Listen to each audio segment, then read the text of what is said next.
बिस्मिल्लाहिर्रहमानिर्रहीम। अस्सलामुअलैकुम। आप देख रहे हैं ताज 92 न्यूज़ और मैं हूं नाइला भट्टी। शामिल करते हैं आज की हेडलाइंस। मलीर से इरफान अली मेमन की रिपोर्ट शामिल करते हैं। जहनी सेहत के आलमी दिन के हवाले से MK रास्ता समाजी तंजीम की जानिब से मेमन गोठ में आगाही वाक़ की गई, जिसमें इलाका मौज़ज़ीन, तलबा और नौजवानों ने बड़ी तादाद में शिरकत की।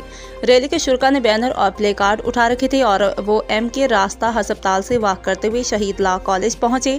इस मौका पर वाक़ के शुरका से खिताब करते हुए समाजी रहनुमा तारिक अजीज बलोच, डॉक्टर नजर हुसैन, लाड़क Nasreen Khudabakhsh, regional officer IC medicine company, साबिक काउंसलर अबू बकर मेमन, समाजी रहनुमा रमजान मेमन, जोहेब मेमन समेत दीगर ने खिताब करते हुए कहा कि मलीर के इलाके में बेरोजगारी और मंशियात के इस्तेमाल से नौजवान जहनी मरीज बन गए हैं।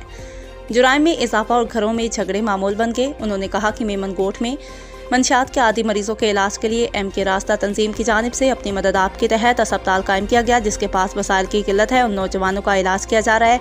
उन्होंने कहा कि नौजवान माशरे की तरक्की और तब्दीली के दाई होते हैं। आज 10 अक्टूबर को पूरी दुनिया में जहनी अमराज से आगाही का दिन मनाया जा रहा है। इस मौका पर हम पैगाम देना चाहते हैं कि आइए हम सब मिलकर अपने समाज को मंशियात की लानत से पाक करने में अपना किरदार अदा करें।